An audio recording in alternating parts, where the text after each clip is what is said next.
আচ্ছা বলছেন যেমন তাহলে শুরু করি নাকি? আল্লাহকে জিজ্ঞাসা করি, আল্লাহ তুমি বলো, তোমার বান্দারা কোরআনের পাখিরা কোরআন শোনার জন্য বসেছে, ওয়াজ আর আমল এক জায়গায় করার জন্য কথা দিয়েছে। আল্লাহ ওয়াজ আমল এক জায়গায় করতে গেলে কি করতে হবে? আমার আল্লাহ বলছেন, বান্দা হায়াত আর মউতের মাঝখানে সময়টুকু একটু ভালো কাজ করে এসো। কি কাজ? ভালো কাজ। আল্লাহ পাক কোয়ান্টিটি দেখবেন না, আল্লাহ পাক দেখবেন কোয়ালিটি। কাজটা কত সুন্দর ভাবে করলো, আল্লাহ পাক এটাই দেখবেন, কোয়ালিটিটা দেখবেন। বেশি না পারো, কম করো, ভালো করো, তবে খারাপ কাজের দিকে আঞ্জাম দিও না। বলেছেন কে? আল্লাহ। যদি বলেন হুজুর দলিল, দলিল হলো কোরআন। আল্লাহ রাব্বুল আলামিন বলেন, আল্লাযী খালাকাল মাউতা ওয়াল হায়াতা লিয়াবলুয়াকুম আইয়ুকুম আহসানু আমালা ওয়া হুয়াল আজিজুল গফুর। জোরে বলেন আল্লাহু আকবার। কোরআন শরীফের পারা নাম্বার 29, সূরার নাম সূরাতুল মুলক, আয়াত নাম্বার 2। 2 নাম্বার আয়াতের ভিতরে আল্লাহ রাব্বুল আলামিন বলেন, আল্লাযী খালাকাল মাউতা ওয়াল হায়াতা, আমি সেই আল্লাহ যিনি তোমাদের জন্য মউত এবং হায়াত সৃষ্টি করেছি। লিয়াবলুয়াকুম আইয়ুকুম, ওরে বান্দা আমি তোমাদের মধ্য থেকে দেখতে চাই আহসানু আমালা, কে উত্তম ভালো কাজ করে আমার কাছে আসে। ওয়া হুয়াল আজিজুল গফুর, আমি আল্লাহ হলাম আজিজ মানে পরাক্রমশালী, গফুর মানে ক্ষমাকারী। তো বান্দা আমার থেকে ক্ষমাকারী কেউ নাই। বান্দা তোমাদের গুনাহ যদি হয় পাহাড়ের পরিমাণ, আমি আল্লাহ আমার দয়া আমার ক্ষমা হলো। আল্লাহ পাক ঘোষণা দিচ্ছেন, বান্দা আমার দয়া আমার ক্ষমা হলো আকাশের পরিমাণ। বান্দা তোমাদের গুনাহ যদি হয় পুকুরের পানির সমান, আমি আল্লাহ ঘোষণা দিলাম আমার দয়া আমার ক্ষমা হলো সাগরের পানির সমান। জোরে হবে না? আল্লাহ পাক ঘোষণা দিচ্ছেন, বান্দা তোমরা গুনার বোঝা মাথায় নিয়ে তোমরা তোমাদের কপালটাকে আমার কুদরতি কদমে যখন ঠেকাবে, আমি আল্লাহ ঘোষণা দিলাম তোমাদের কপালটা আমার কুদরতি কদমে ঠেকানোর আগে আগে আমি আল্লাহ তোমাদের জীবনের সব গুনাহগুলিকে মাফ করে দেব। আল্লাহই হলেন একমাত্র রহমান, আল্লাহই হলেন একমাত্র রহিম। তাই কবি বলছেন, তুমি রহমান তুমি মেহেরবান, তোমারি করুণায় ঘেরা সারা দুনিয়া, আর বুঝেও বোঝে না যেন তোমার বান্দারা। আমরা বুঝেও না বোঝার ভান ধরে থাকি। কে জানি না কোনটা হালাল কোনটা হারাম, কে জানি না কোনটা জাহান্নামের রাস্তা কোনটা জান্নাতের রাস্তা, কে জানি না কোনটা ভালো কোনটা খারাপ, কে জানি না। হাত তোলেন। কম বেশি প্রায় সকলে জানি বড় বড় কোনগুলো হালাল কোনগুলো হারাম। জানি কি জানি না? নামাজ না পড়লে কি হবে, ফরজ রোজা না রাখলে কি হবে, আল্লাহর দেওয়া সম্পত্তি থেকে যাকাত না দিলে কি হবে, সকলে কম বেশি জানি কি জানি না? আমরা জানার পর না জানার ভান ধরে থাকি। তাই কবি বলছে যে আমরা না জানার ভান ধরে থাকি। দাদু যাচ্ছেন কলা গাছ একটা নিয়ে মাঠের দিকে যাচ্ছে, নাতি জিজ্ঞাসা করছে, ও দাদু কোথায় যাচ্ছ? বলে কলা গাছ পুঁততে যাচ্ছে। বলে কলা গাছ কেমন পুঁততে হয় জানো? ওই তুই আমাকে শেখাচ্ছ। বলে তুমি জানো না। বলে বল দেখি কেমন কলা গাছ পুঁততে হয়। বলে কলা গাছের আগাটা মাটিতে পুঁতে দিতে হয়। এই তবে তুই আমাকে শেখাচ্ছিস? দুনিয়ার এমন কোন কাজ নেই। দাদু বলছেন নাতিকে, বলে না এদিকে, দুনিয়ার এমন কোন কাজ নাই আমি জানি না, সব কাজ আমার জানা। বলে দাদু সব কাজ জানা? বলে হ্যাঁ। বলে একটা কথা জিজ্ঞাসা করো। বলে কি? বলে কতদিন তুমি নামাজ পড়ছো? 40 বছর। কত বছর? 40 বছর। ও দাদু নামাজে কোরআন লাগে তো? বলে কোরআন ছাড়া কি নামাজ হয়? আচ্ছা এটাও তুমি জানো ভালো। আচ্ছা কোরআন ছাড়া যখন নামাজ হয় না, দাদু একটু বলো তো কোরআনের ছোট্ট একটা সূরা বলে কি? বলে সূরা ইখলাস। কি বলে? জীবনের নাম শুনিনি সূরা ইখলাস, আবার কি? এখানে অনেক আল্লাহর বান্দা আছে, যদি ধরা হয় সূরা ইখলাসটা কি 80% ফেল করে। ধরবো না অসুবিধা নেই, ভয় নেই, বসে। বয়স্ক মানুষ তো সহজে হার মানে। দেখতেছি তো দাদু তাড়াতাড়ি করে বলছে, এই ও তো দাদির মুখস্থ, ও তো দাদি। আপনাদের দাদু বলে তো, দাদু দাদি বলে তো নাকি? বলে ও তো দাদির মুখস্থ। আর মাদ্রাসার ছেলে এরা কি কম চালায়? ও দাদু রাগ করবে না, বলে তো তোমার ধরেছি, তুমি যদি বলো দাদির মুখস্থ, তা তুমি মারা গেলে জানতো দাদিকে তোমার কবরে দিয়ে আসবো। ঠিক বলেছে না ভুল বলেছে? কারণ কবরে তো সওয়াল জবাব হবে, ফেরেশতা যখন তোমাকে ধরবে তোমার হয়ে দাদি উত্তর দেবে। ঠিক বলেনি? মুসলমান আমরা শিক্ষা থেকে পিছিয়ে থাকার কারণে মুসলমান আজ ক্ষতিগ্রস্ত।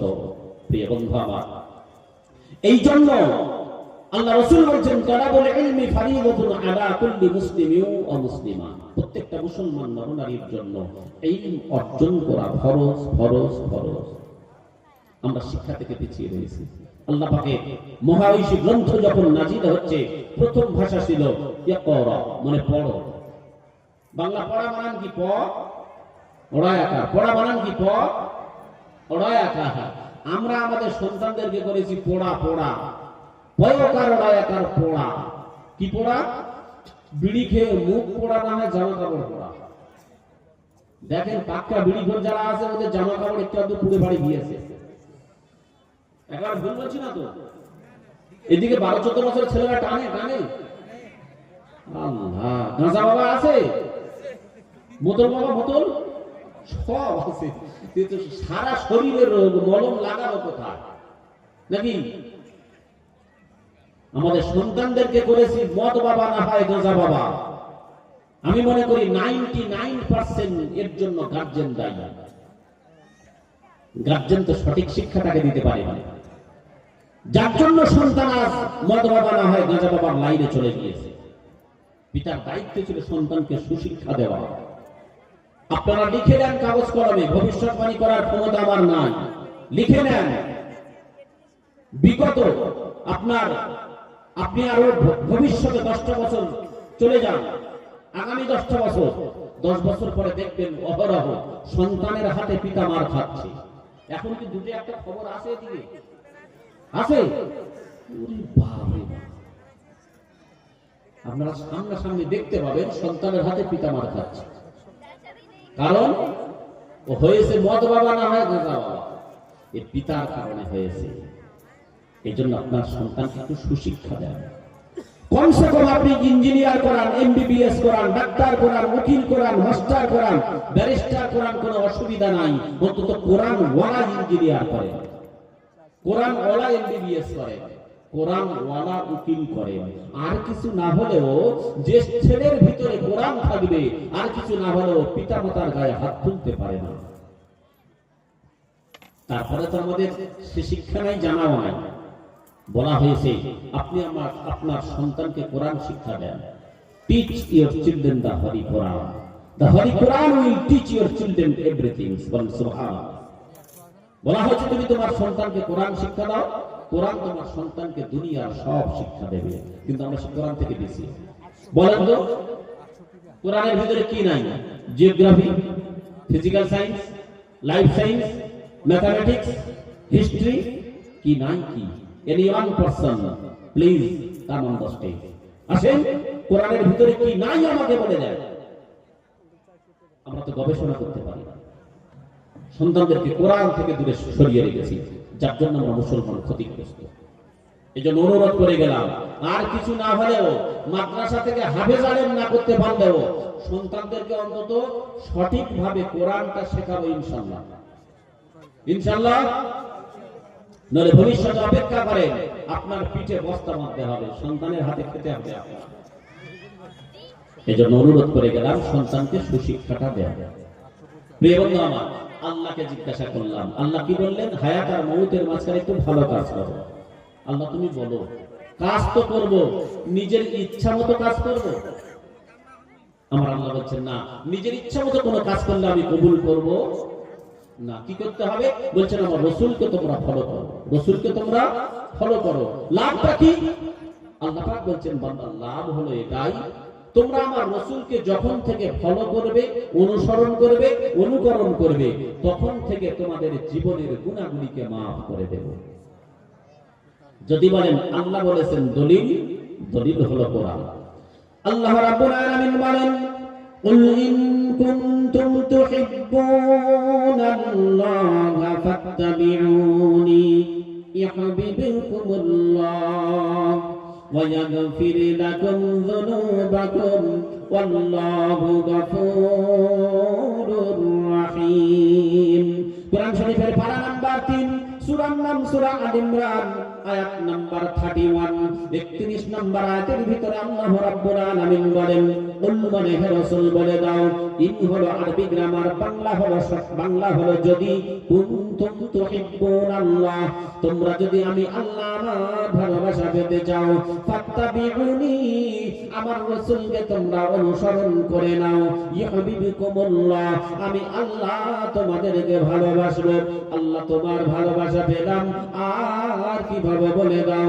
আমার আল্লাহ বলেন বান্দা, ওয়া ইয়াগফির লাকুম যুনুবাকুম ওয়াল্লাহু গফুরুর রহিম আমি আল্লাহ তোমাদের জীবনের সব গুনাহগুলিকে maaf করে দেব, কারণ আমি আল্লাহ হলাম গফুর মানে ক্ষমাকারী, আমি আল্লাহ হলাম রহিম মানে দয়ালু। বান্দা তোমরা যখন থেকে রাসূলকে অনুসরণ করা শুরু করে দেবে, আমি আল্লাহ তোমাদের জীবনের সব গুনাহগুলিকে maaf করে দেব। কে বলছে? আমরা তো ঘাড় বাঁকা উম্মাহ। আল্লাহকে জিজ্ঞাসা করি, আল্লাহ যদি রাসূলকে অনুসরণ না করি কি ক্ষতি? কাকে জিজ্ঞাসা করছি? এই কোরআন কি ভালো লাগছে নাকি ঘুরিয়ে দেবো? দেখছেন দুই এক লোক, আর বেশিরভাগ চুপ করে আছে, মানে এরা চাচ্ছে একটু অন্যদিকে গেলে হবে নাকি? দেখছেন দুই একজন মাত্র। আহা মুসলমান, এই কোরআন থেকে দিয়েছে। যাই হোক, এই উত্তরটা দিয়ে অন্যদিকে যাবো, ঠিক আছে? আল্লাহকে জিজ্ঞাসা করলাম, আল্লাহ ক্ষতিটা কি বলো? রাসূলকে যদি অনুসরণ না করি ক্ষতিটা কি বলো? আল্লাহ বলছেন দুটো ক্ষতি। কটা? নাম্বার 1, প্রথম নম্বরের ক্ষতি হলো আমি আল্লাহ তোমাদেরকে ভালোবাসবো না। আর একটা ক্ষতি, তোমাদের জন্য জাহান্নাম রেডি করে রেখেছি। বলেছেন কে? আল্লাহ। যদি বলেন হুজুর দলিল দেন, আমি বলবো ওযু যদি থাকে কোরআনটা খুলে দেখে নেন। আল্লাহ রাব্বুল আলামিন বলেন, কুল আতিউল্লাহা ওয়ার রাসূল ফাইন তাওয়াল্লাউ ফাইন্নাল্লাহা লা ইউহিব্বুল কাফিরিন।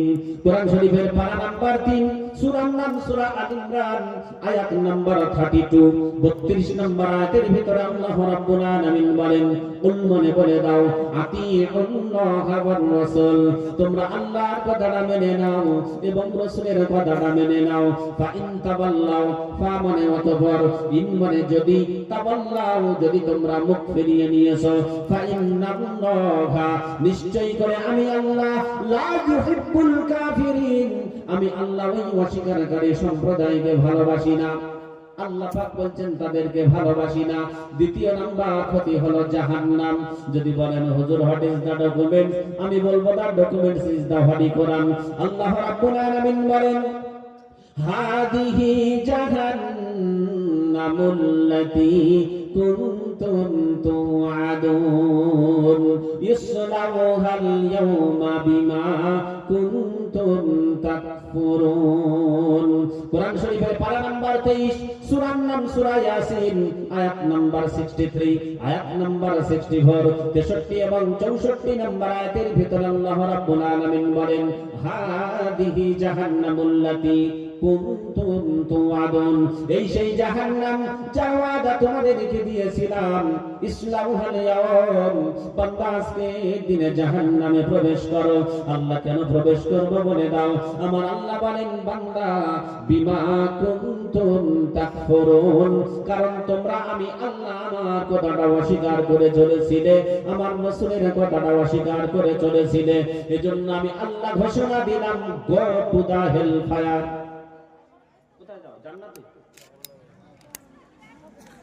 রাসূলের আদর্শটা মেনে নেব ইনশাআল্লাহ।